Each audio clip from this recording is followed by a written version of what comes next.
لعبت مباراة وفاق سطيف واتحاد البليدة. أمور الوفاق ليست على ما يرام.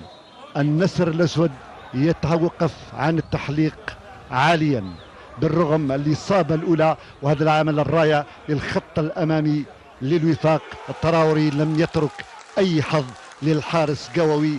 إنها الإصابة الأولى، إنه الهدف الثالث لهذا اللاعب في صفوف وفاق سطيف. هدف جميل جدا. فريق اتحاد البليدة لم يستسلم وراح يهاجم ليتمكن في الدقيقة 36 من معادلة النتيجة بعد هذه اللقطة الجميلة والتسديدة الرائعة للاعب حارزي رجل المقابلة.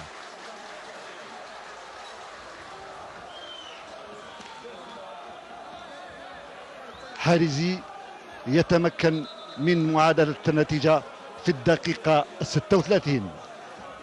الاعتماد على الهجوم من طرف البليدة بالخيتر يعرقل. إنها ضربة الجزاء.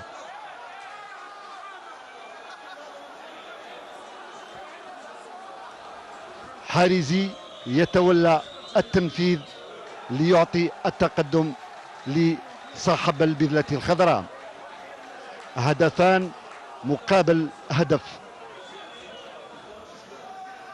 بعد هذه المناوشات السيد الصحراوي يكتفي بإشهار البطاقة الصفراء. ونهاية المرحلة الأولى بهدفين مقابل هدف. مترف هنا بقوة وقوي في الشوط الثاني يتمكن من صد هذه الكرة. نلعب الدقيقة 89 ومترف بواسطة تسديدة محكمة يتمكن من معادلة النتيجة. هنا الوفاق يحتج عن ضربة الجزاء. إليكم الإعادة ولكم الحكم.